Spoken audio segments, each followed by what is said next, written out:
Gotta try. Cool. No, I didn't record that tip, so I'll have to repeat it. So everybody, yeah, you see, you have to come early to get the good tips. Good. Let's just get things going here. Switch on the transcript and all that sort of stuff. So you guys can use the AI companion and the transcript on the side during the meeting if you want us to see something you missed or something along those lines. Hey, Martin, how are you? How are you, Quentin? Thank you very much. Yourself? Yeah, very well, thank you. Welcome, welcome. Thank And you. Andrew Irvine, are you actually finally here? I'm here under very tricky, trying conditions. I'm trying to pretend that I'm paying attention to a very, very boring presentation in front of me, Uh, which I'm clearly not enjoying. you mean our presentation or the one that you... No, you haven't made me bored yet, so I'll give it one try. Well, welcome and nice to kind of see you, hear from you again. Yeah, And yeah, feel I've got to be a little bit careful not to look in the camera. So, but thanks very much for having me. okay, great stuff. Cool. Mkize and Lulu, welcome. And all the chatbots as well. By the way, I decline all the chatbots from recording the meeting. So there's only one way you can get the recording. That's if you join the membership. So Jason will give everybody a few more minutes to join. But yeah. No worries. No worries.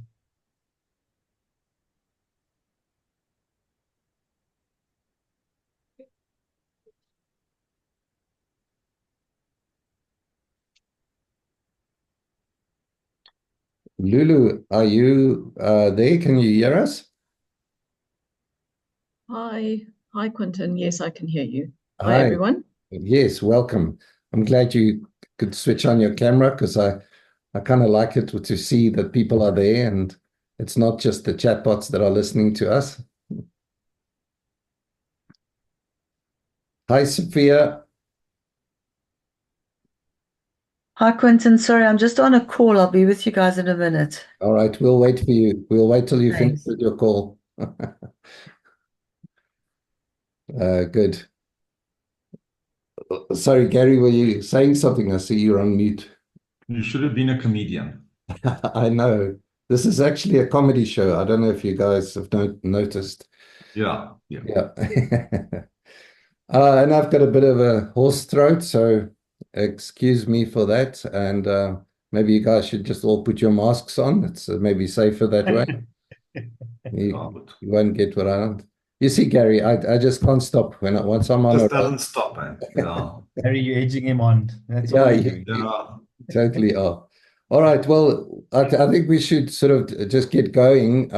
Yeah, and I'm sure a lot of people will still come in later. But we can't wait forever for the stragglers. Yeah, thanks. Welcome, everybody. It's as you know, if you see from my emails, we've got a little bit of a different session today. It won't just be me talking, thank goodness. And I decided to get an expert in. For those of you who were on the call last week, we started down this topic of cybersecurity or just generally security when it comes to AI, because we all know that AI, with all the good things, come a lot of bad things and a lot of threats and things in the cyberspace. So I thought that it would be a good idea that Jason comes along. Jason has been part of this group for a while. He sort of popped in and out. And I waited for the right moment to grab him and say, okay, now you better help us because there were some very poignant questions asked, and I think it's good that we understand some of these things because everything is just getting accentuated, right? The good guys are getting gooder, and the bad guys are getting worse. So we have to be prepared for this new era. The AI is here to stay, and it's just going to get more and more powerful over the next few years, and it's going to affect everybody, not just the select few. So without any further ado, Jason, do you want to kick us off and just give us an idea of what you got for us? But please make it interactive, guys. Any sort of questions that you've got, please feel free to ask. So yeah, I mean, and thank you. The one thing is I know absolutely nothing about your audience, which is great. So I'm gonna treat this like as if the first time we're talking about cybersecurity and specifically, I think in this area, because believe it or not, I like the way we use experts and I appreciate that. But I think in this space, what's very interesting is a lot of our organizations that we're talking to and those we love to hate and those we work for and all of that, there's two frames of thought at the moment. One, Microsoft has arrived, right? And obviously with the birth of Copilot, things have gone crazy. And whether that's they've switched it on or whether they've switched it on and controlling it, or whether they're trying to figure out how do they create these efficiencies that everybody's talking about. It's fine. I think we're all getting to grips with the fact that we understand what AI is here to do, what AI is here to achieve. I think 70% of our population still believes it's here to take jobs. So, you know, a lot of the time, like in cybersecurity, I often compare myself to an insurance salesperson. You know, we're selling things that people don't really enjoy buying. The nice thing is, you know, thank goodness for COVID, because and again, I know we're still talking about that, but thank goodness for that, because everybody needed to be remote, which meant we had to start embedding security in everything that we were doing at the same time, not breaking the workforce. And because of that, cybersecurity professionals got a little seat at the table of the board. So we're spending a lot more time now talking to customers around, okay, great, let's start talking about risks, let's start talking about threats. And really when businesses start looking at this, and apologies that a colleague of mine couldn't join us today, because some of the components, and I'll show you a couple of nice slides at the moment that's happening in the cybersecurity space. But ideally, organizations are not really thinking about how do they start putting this in place, putting those policies, putting those procedures in place, and then all of how do we execute against it. It's almost like the birth of cybersecurity back in the day is, in order for cybersecurity to be effective, the organization needs to understand what it's, what does my business do? And then most importantly, I don't want to stop the business from functioning. So I've got to enable the business. So I spend a lot of my time talking about cybersecurity as an enabler, to make sure that data isn't stolen, data isn't exfiltrated, and the bad guys don't get hold of it. But AI has been quite an interesting one. And that's been pretty much engaging with organizations and saying, listen, we're all creating efficiencies. We all understand what AI is here to do. But like with anything with IT, the business is already gone.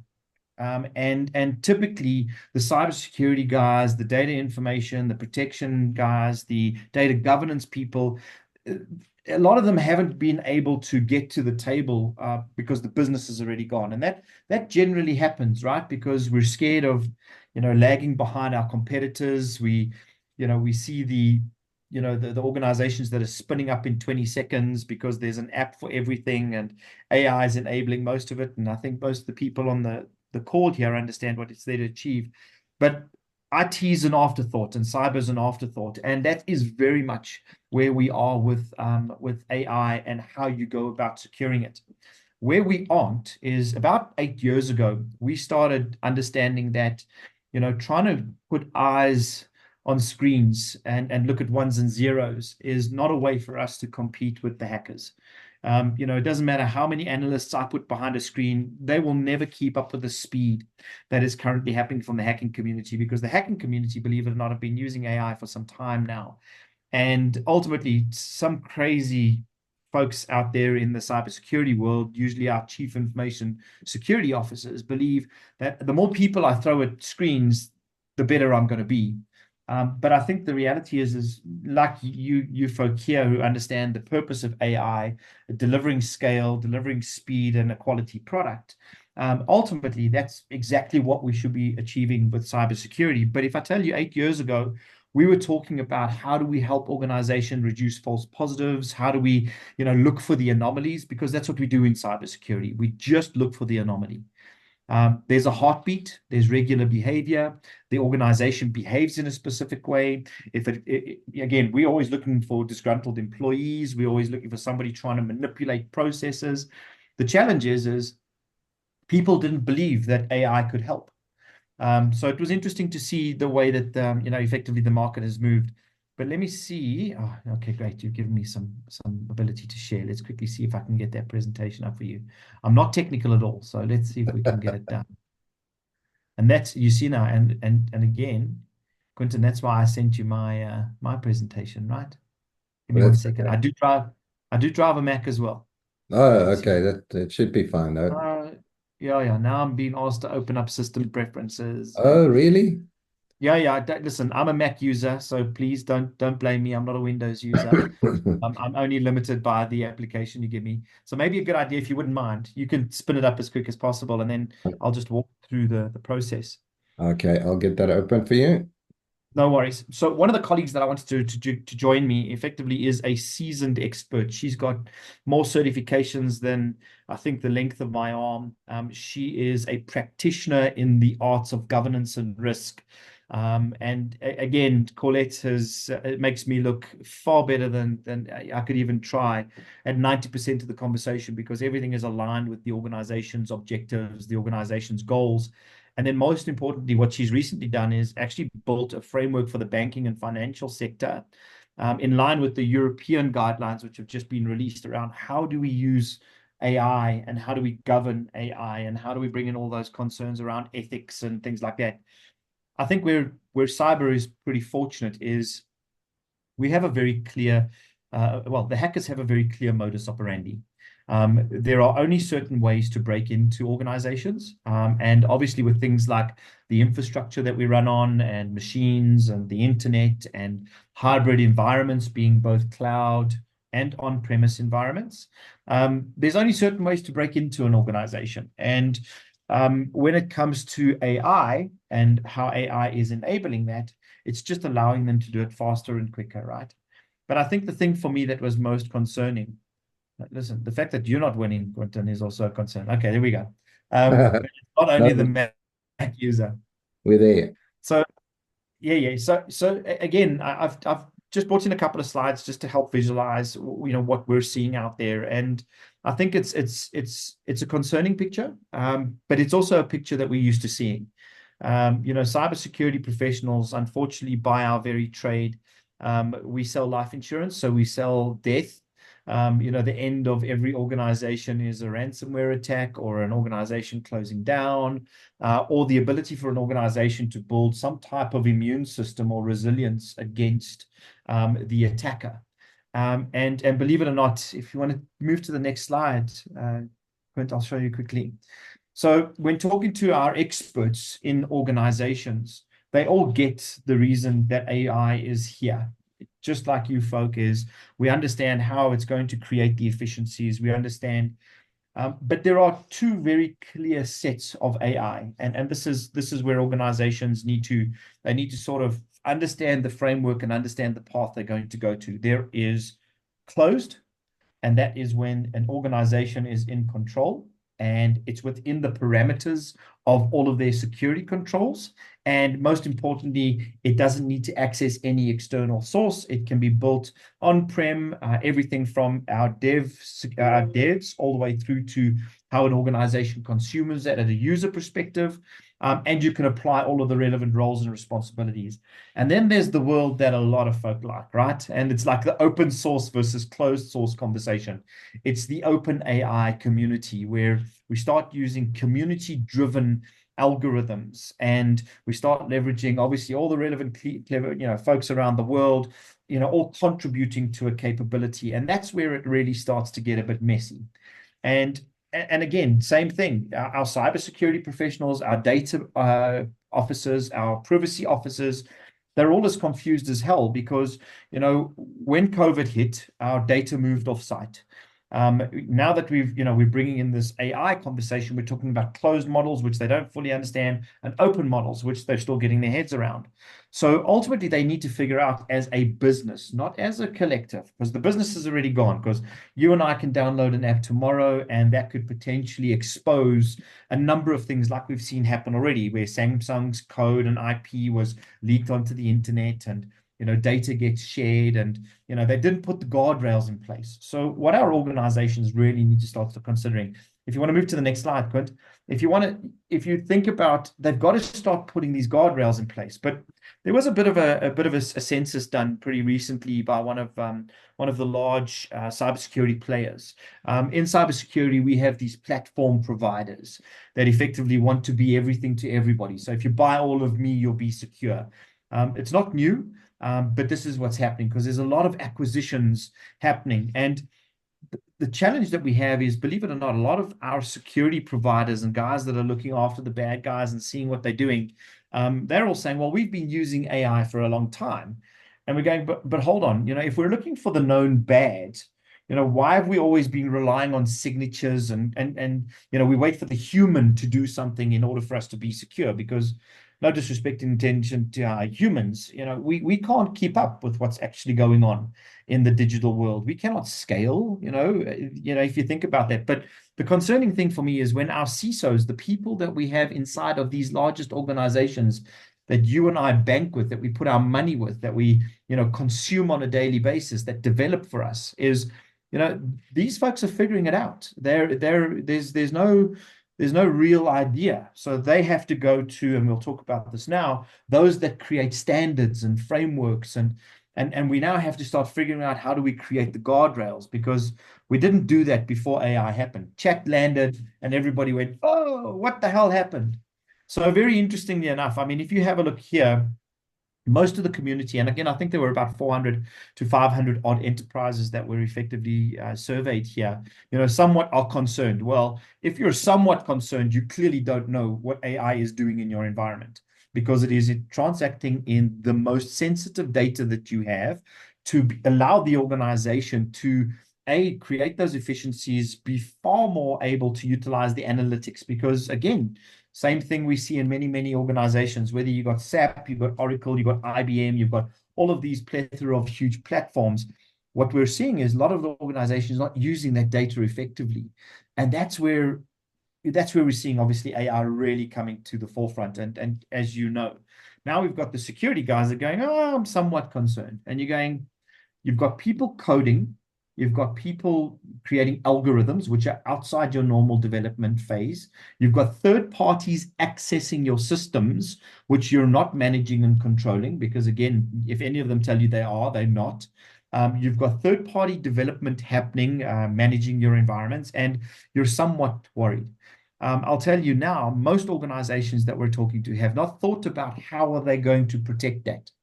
And even third-party risk is a huge, huge problem for organizations. We still haven't figured that out in something called shadow IT. Now we're starting to talk about shadow AI. Again, same scenario. Anybody can spin up an AI bot or create a bot or build a bot, and our organizations have not thought about it. It's the craziest thing. And then what starts happening, and this happened pretty recently in a few organizations, is they go and run a proof of value on Copilot because Microsoft is their main platform of choice. All of a sudden, you've got users sharing information, whether it's about M&A, whether it's about it, and there's no guardrails to say, listen, the roles and responsibilities created in the organization should follow through the life cycle of how data is consumed, whether into AI, whether into different applications, doesn't matter. The guardrails need to be put in place. So believe it or not, there are institutions out there ultimately that effectively create these standards and frameworks.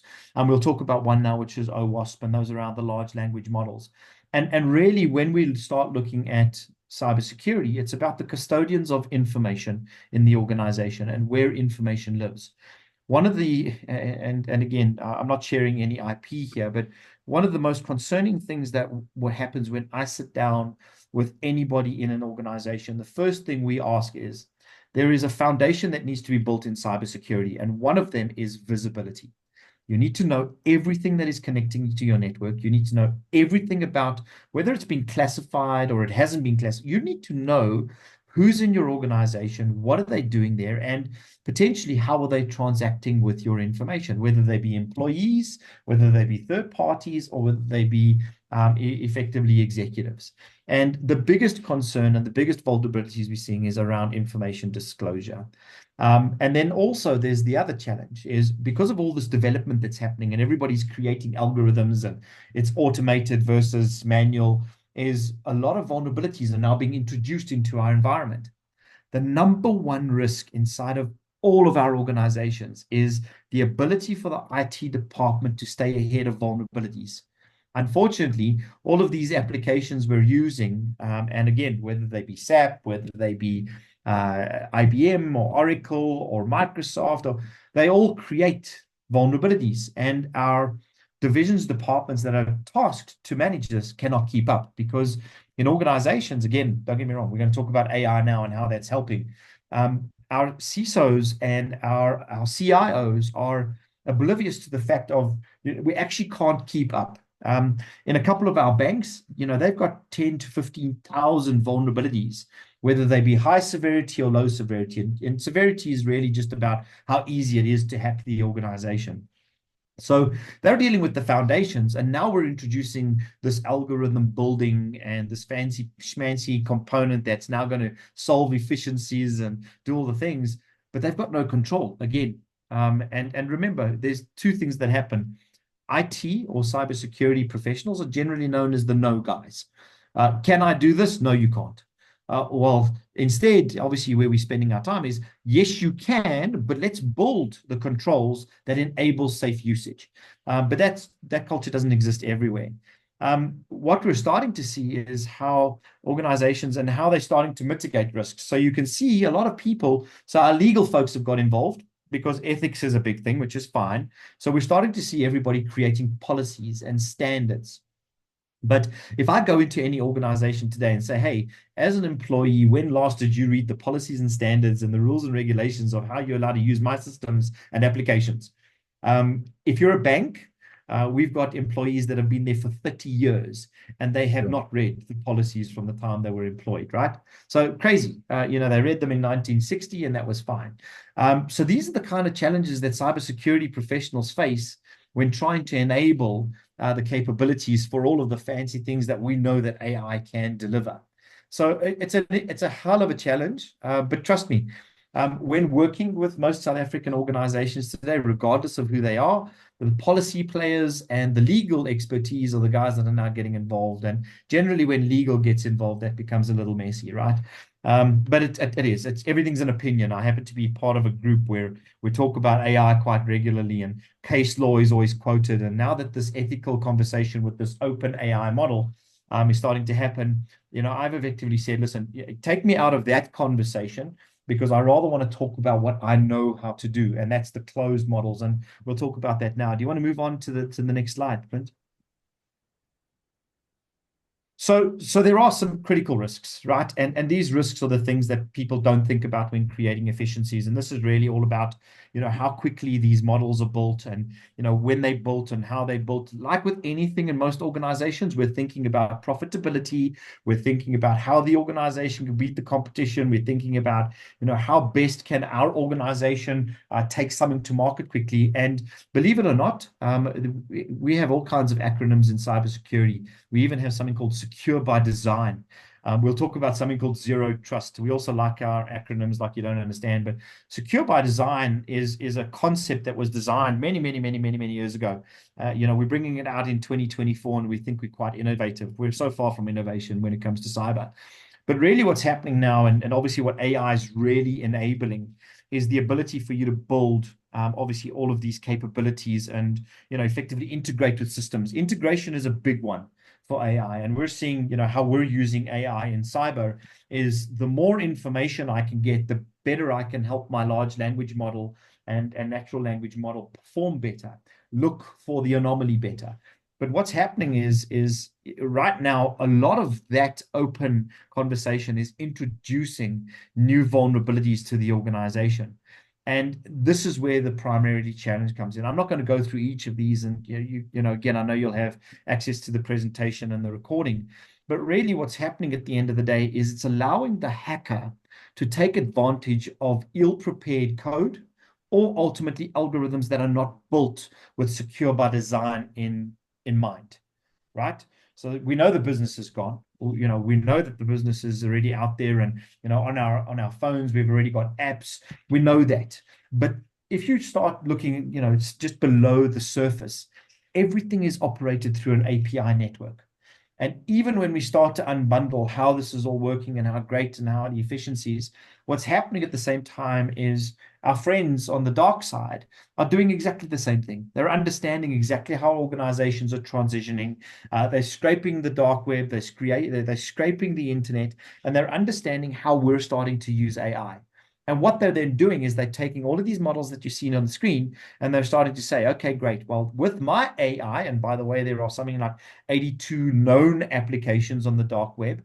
What I'm going to do with my AI is I'm going to give it my prompts, and I'm going to allow it to go and look on the internet for these specific things. Now, with everybody moving to the cloud, one of the most successful attack vectors that's happening out in the cloud is simple misconfigurations. Now, when you and I talk, we go, well, that's an IT thing. And you go, yes, it is an IT thing. But because we started adopting a hybrid environment and going to the cloud, we started spinning up all these platforms and infrastructure and all kinds of crazy other acronyms. But nobody went, hold on, there's a shared responsibility model here. You can use my infrastructure and you can pay less for it and my storage, but you've got to make sure you've got the guardrails. You've got to make sure you've got the security. You've got to protect your data. And trust me, the underwriting is 25 pages long as to what you have to do. Now, IT didn't read that. In fact, the business didn't read that. We were spinning up buckets and AWS and Azure and GCP way before the business could even put in the guardrails. And then we introduce AI. So when you start to look at where cybersecurity is, it's a huge challenge. When we're engaging with CIOs that are slightly more mature in the teeth than some others, trust me, we're having to sell the concept of what the hacker can do versus trying to help them understand how they build things like secure by design, because we don't get it. I know I need to get there, but it's going to take time. I have to bring people along. Do you want to move to the next slide, Quentin? One of the other things that's happening in cyber, and this is quite cool, is there is a known way. There is only, these are the only ways. This is the way that a hacker behaves. They have something called the cyber kill chain. This is what they do. They do their reconnaissance, they do their weaponization, they do their delivery, they do their exploitation, they install, they monitor, they see what's going on. And the only way they can do that is through bad code and vulnerabilities. And the one thing that the world cannot solve yet, but AI can, I'm just trying to help people understand that, is that little blue light that when somebody gets an email and says, click here for more information, or it says, click here to win a Take-A-Lot voucher, or click here. Believe it or not, and we'll talk about how we're using AI in cyber, those are the typical things. I mean, 78% of all breaches happening globally are done through social engineering. So I often sit with a lot of my CISOs and people that we know, love, and work with. And I say, well, why aren't you looking at AI as part of your strategy? And there's one key reason that's forming a bit of a challenge right now. It's the cost. So the cost of embedding an AI application or services means I need to deploy hardware, and these AI vendors are quite costly. So it's starting to eat more of the cybersecurity's budget, which again, like with most things, and we'll talk about what we see happening probably 2025 onwards. But there is a known way that ideally you can use. So why in cyber do we like the closed model? Because there is only certain ways that you can attack a network. So whether I'm utilizing AI or whether I'm not utilizing AI, the hacker can't do anything else. There's no candy floss policy they can create. There's no, chalk and cheese. There's only certain ways to hack information and hack networks. So that sort of makes it kind of easier for cyber, right? Where on the other hand, with the open AI models, it's a lot more difficult because, trying to secure somebody else's code, trying to do all these things is a hell of a difficult. So in cyber, we do, I try to stay away from the ethics. I was involved in a board meeting the other day, and I had a lawyer with me, and I think I shared this with you the last time. Man, you know what? Diversification, obviously ageist, sexist, the kind of things that effectively you need to start thinking about the data that you're sharing, how you're sharing it. If you're going to engage with your consumer, you need to make sure that you're building all these ethical boundaries. My Lord, I said, listen, thank goodness I live in the world of known good and known bad.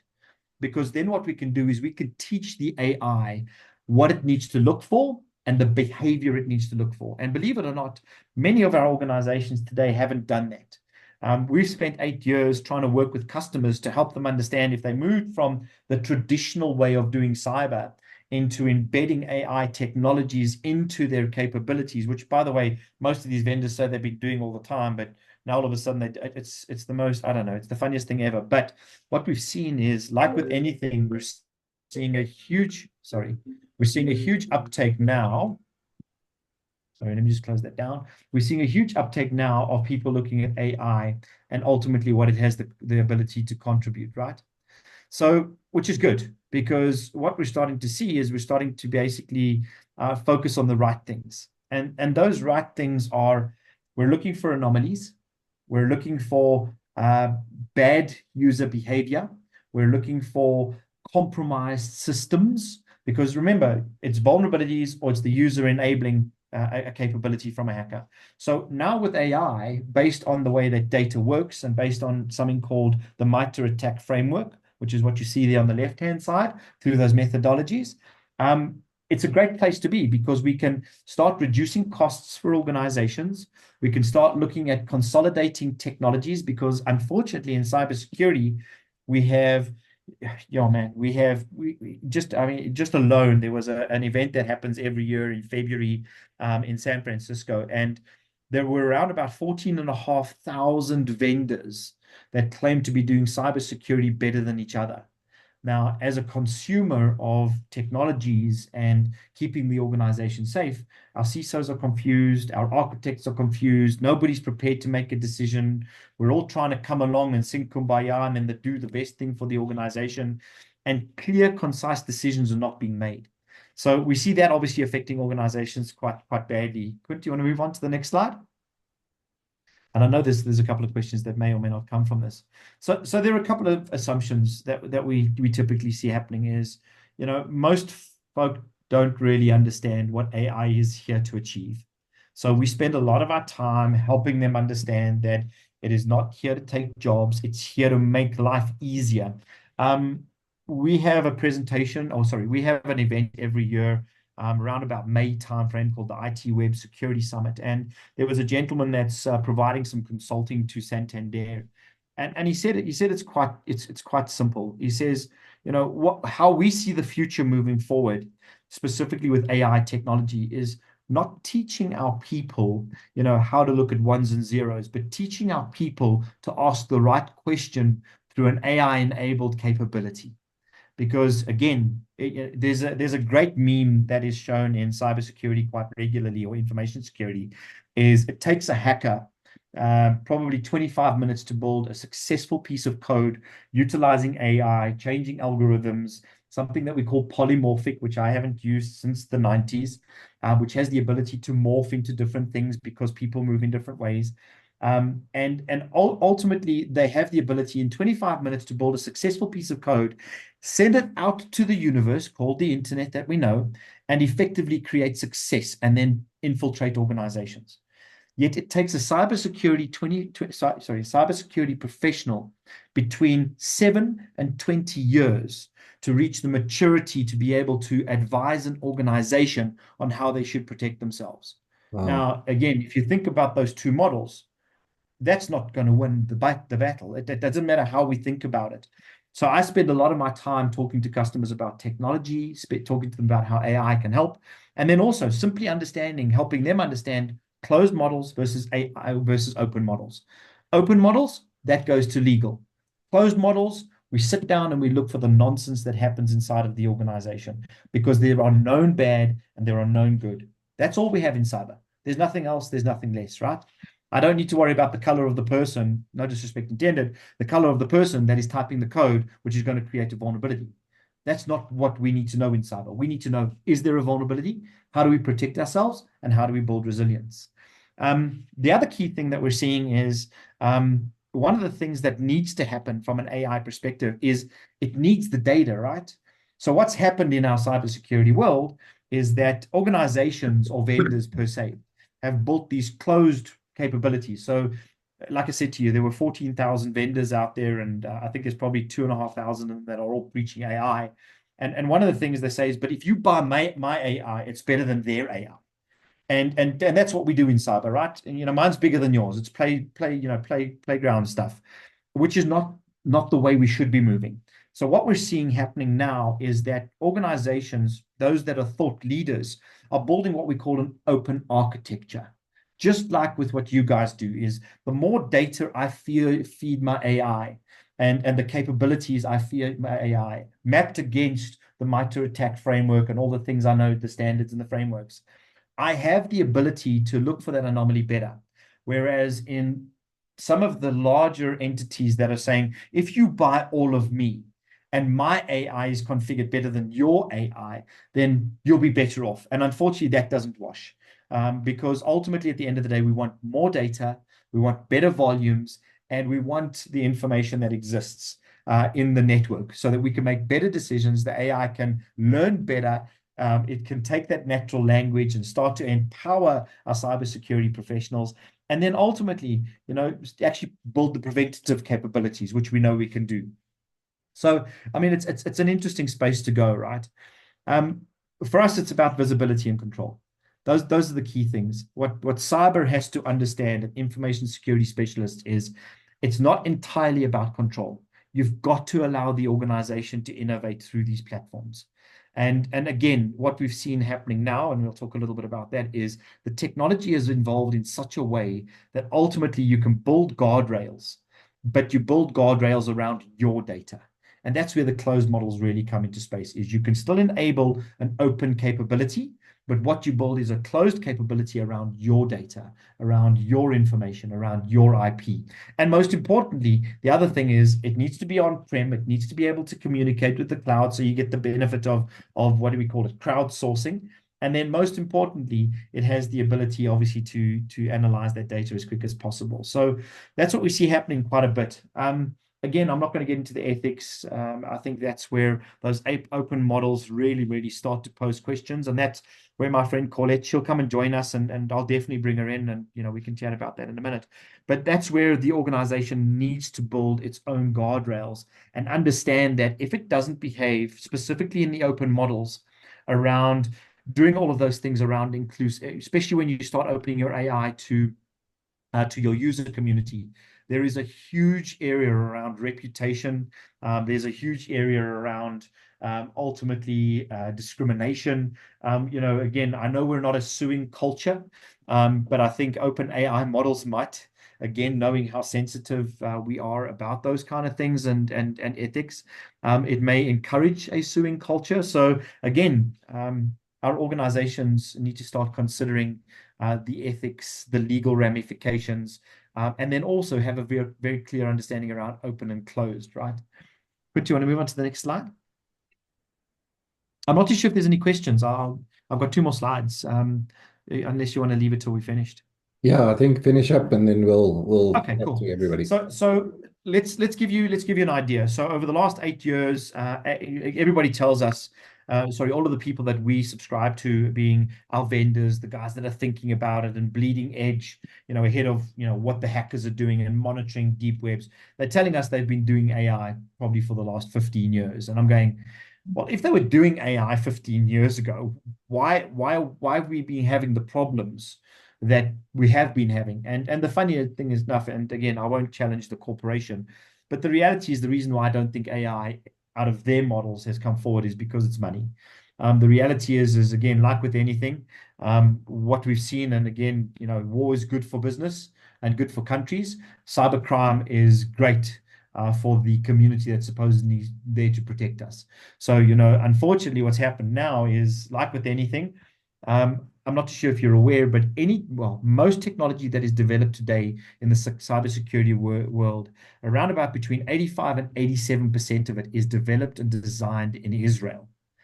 which is crazy. They have a very clear process, the Israelis, when developing these technologies. They give birth to an application or a capability.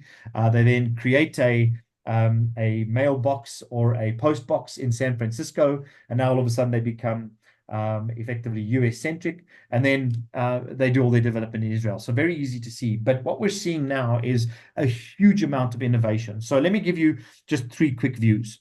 AI used to date really has been focusing on a couple of things. One, detection, response, and speed. The ability to scale and the ability to help organizations respond and protect themselves. But it's done it in a closed format. It hasn't opened up itself.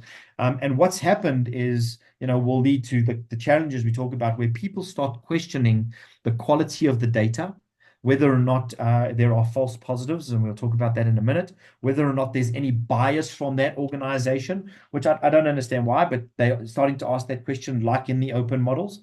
But also, we see predictive analytics, specifically today. The problem is a lot of our CISOs don't know how to use that analytics, and then most importantly, derive value to the organization.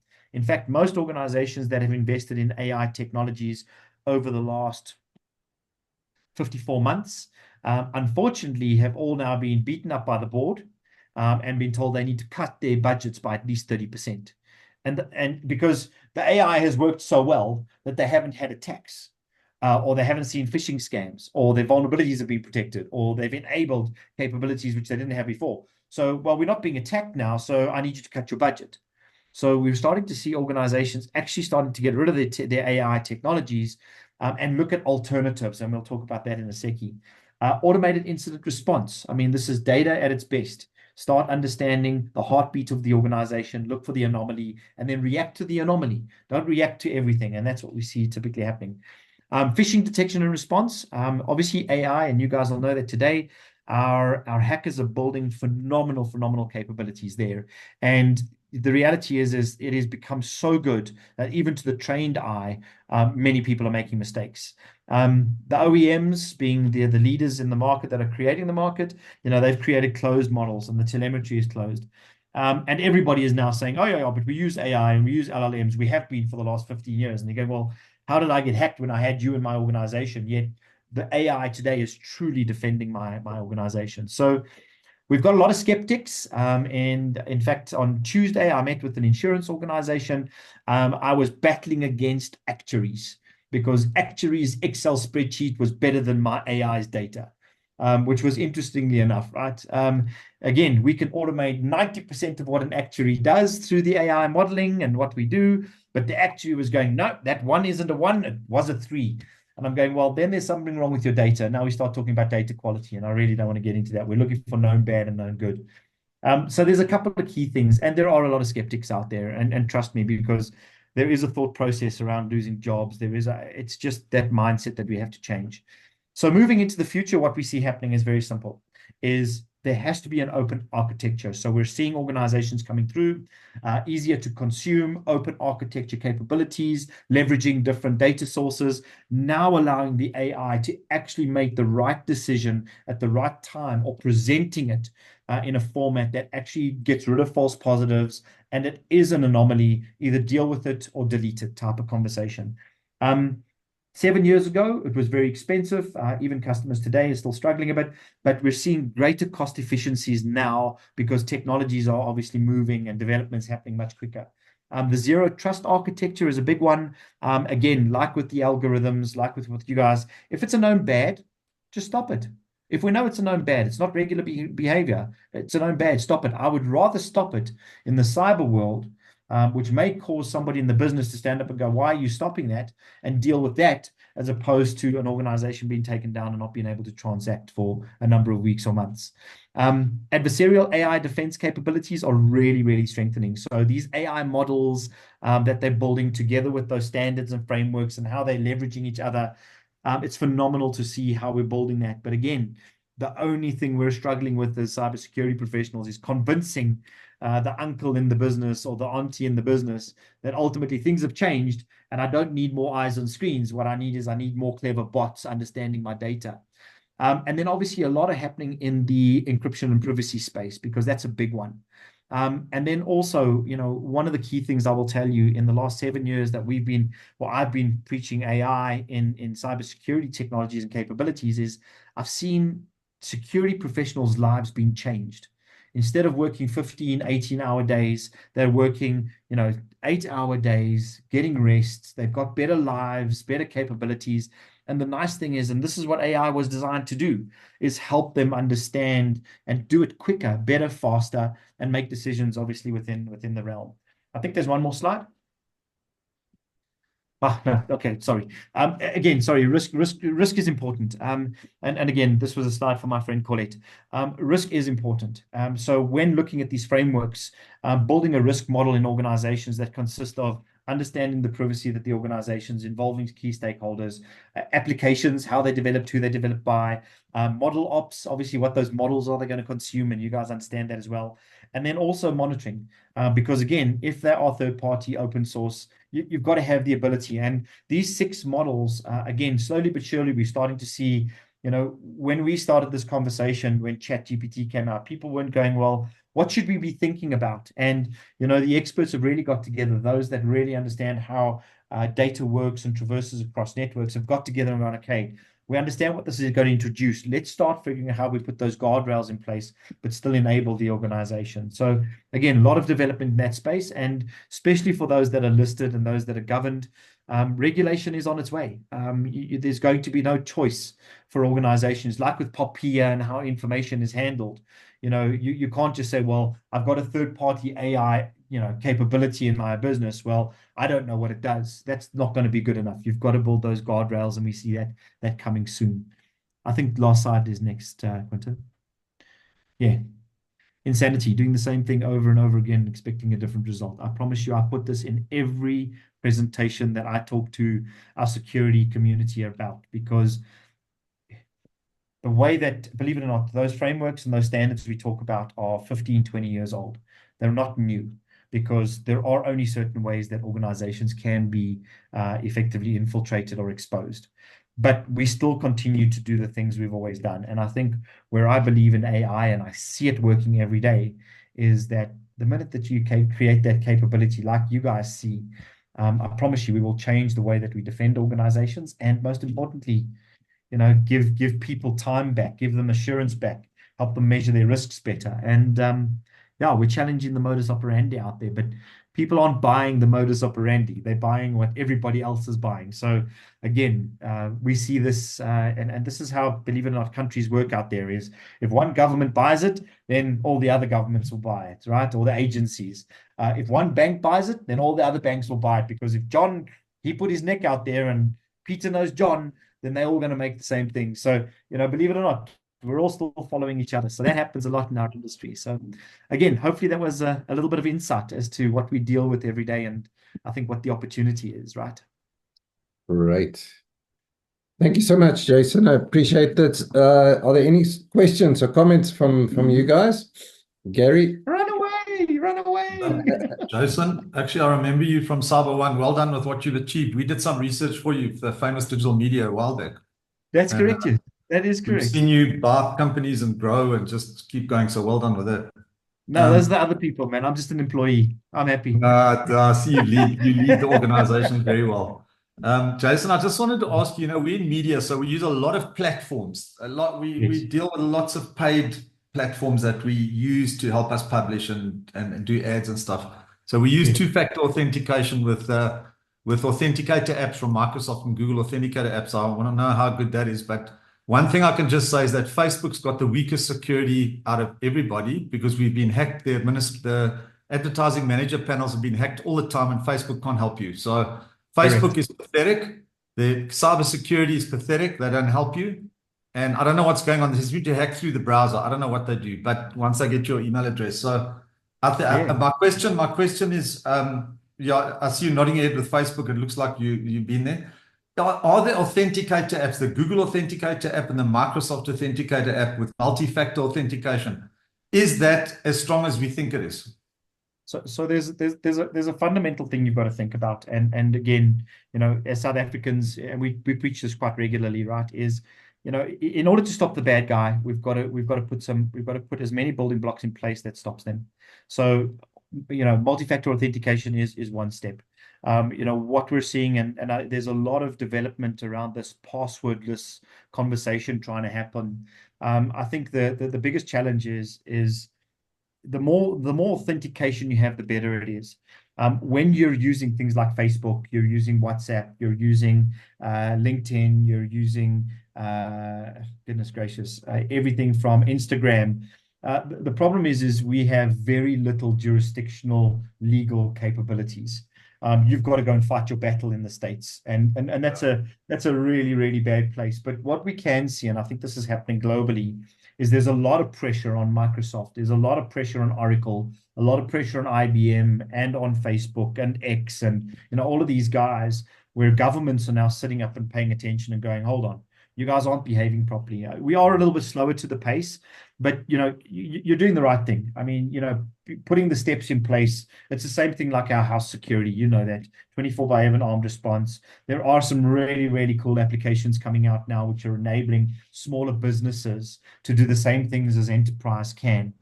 Because again, if you look at the consumption capability like AWS, like Azure, like all these, most of the vendors that used to only be built for large companies have effectively gone, well, if we're constantly moving into the cloud or we're enabling consumption, I need to be able to do it for everybody. So as you look at the controls you can put in place, and again, this comes back to risk, right?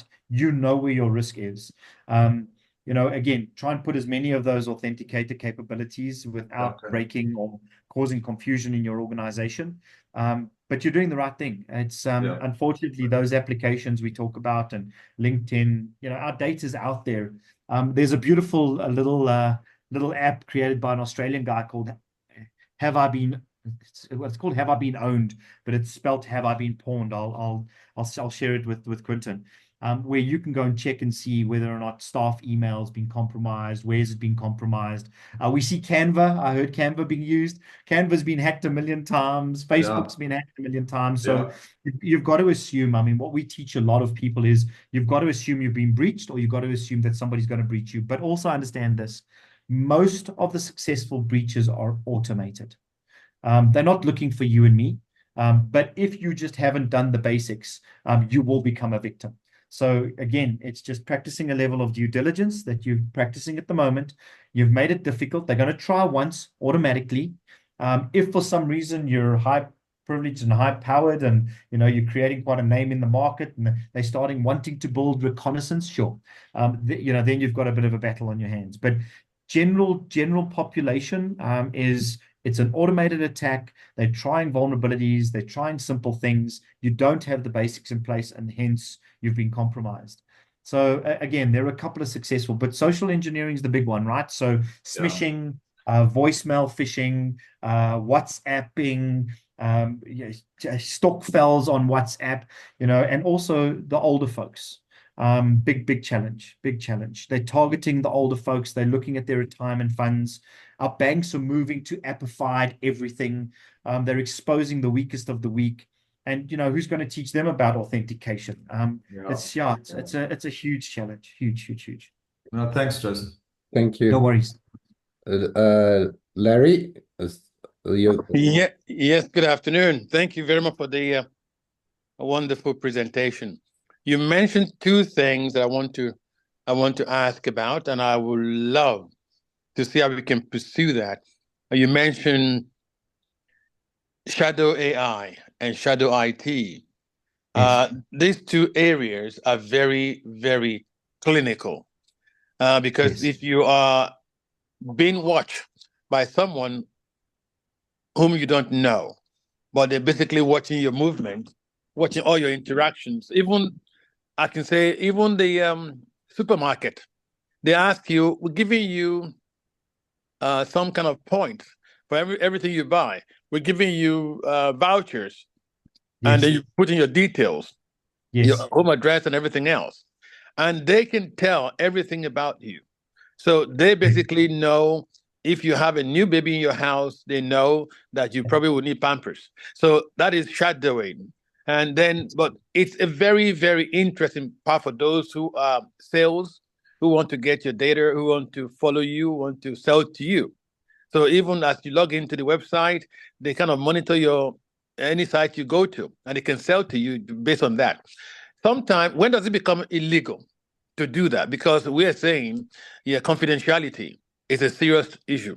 But you have somebody who you give them your details, but you don't tell them how far they can go, and they can just monitor you every single time, which come down to both shadowing and legal cases. So I just want to know, how do we educate? I'm a lecturer, so and I teach a bit of IT. So I want to kind of find a way to kind of create a course that could say, yes, you do this, but you also have to probably have your own do's and don'ts when you're giving out your details. But unfortunately, you don't get that chance or opportunity to do that. You just say, accept, accept, don't accept. That's it. Yeah.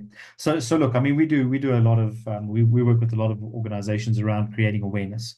I think the challenge that you and I have is that, and we mentioned it earlier on, is all the algorithms that are existing in our web browsers, as well as all the algorithms that exist on our phone.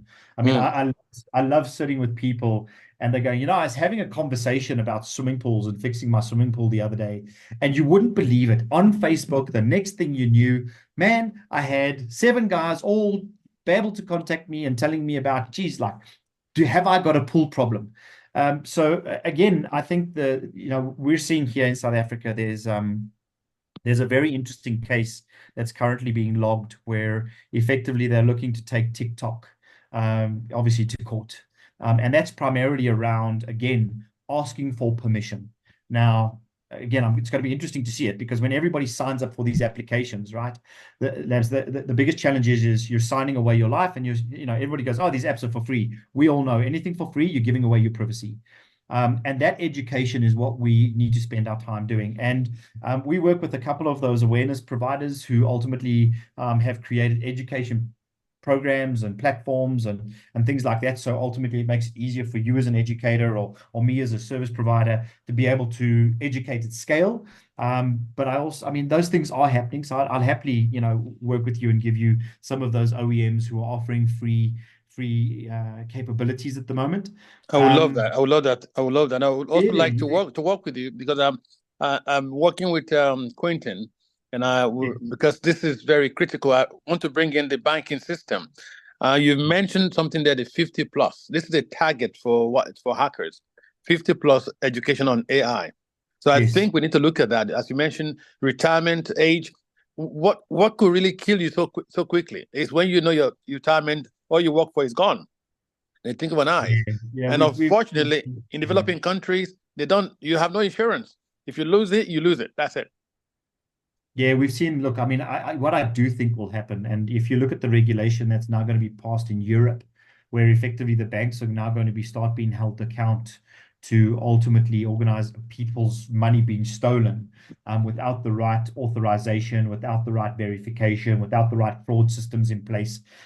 Because again, at the point of fraud, that's when ultimately the bank should be confirming that it is who they say it is. I mean, just like the multi-factor authentication, there should be that verification, but they rely on systems. Systems, unfortunately, let things through. In South Africa, they do a lot of refunding. We've seen that happen. But we've also seen where effectively the banks have gone, hold on, it's not our fault.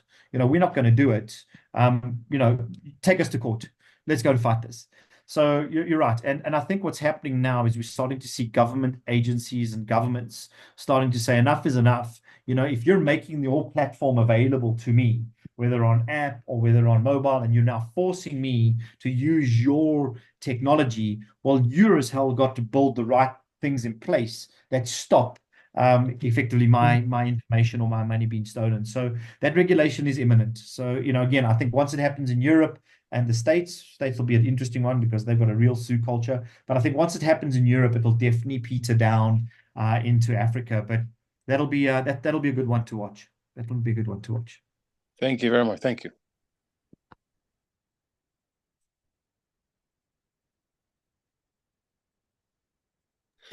I noticed I'm on mute there. Thank you very much, Jason. That was great, and I think there's a lot of things for us to chew on. We certainly on this these sessions, we usually just look at the positive side of it and just kind of go gung-ho and just let's just use all the tools that come out and are available. So there's definitely something to be said to be careful and to take the necessary precautions. So it's good to understand some of those things that are going on in there. And I think a lot of those, the challenges for some of the people on this groups is, you're an owner-run corporation. You're maybe not, an enterprise or any sort of size business. Is the balance between should I go full, with security, or should I just kind of balance? Because I still want to operate, I still want to be able to experiment with tools, I still want to be, competitive, and not be held back by all of this security things that I implement. So I think that's maybe some of the questions that are out there. But we're out of time. So guys, if unless there's a sort of a very quick and urgent question, but yeah. What I will make available to you is, obviously I've been doing a lot of research on what technology is available, and believe it or not, there's more technology available into the SMME than there is available to the enterprise, which is quite interesting. Again, it just shows you. But I'll share some of those vendors with you with the greatest of pleasure. And again, it's all about coming back to what Labs was saying. If you think about this, is all we need is the guardrails to enable us to use and look out for, as Labs was saying, algorithms that are behaving badly. If we're using third-party algorithms, if we're developing, let's make sure that we're developing within the guardrails, so that we don't create vulnerabilities when we're selling our capabilities to third parties. That's becoming quite interesting. But I'll share those. I'll share those apps to the greatest of pleasure. And again, it's not buying it through me. You can actually go and consume it. So again, just some nice guardrails, and there's some good development out there, which is great. Okay, great. Thanks, Jason. Thanks for everybody. being program with us. Yeah. Yeah, thank you very much. Cheers, everyone. I'll see you guys next week. Thanks, Quentin. Yes, bye-bye. Thanks. Thanks. Cheers, everyone. Thank you.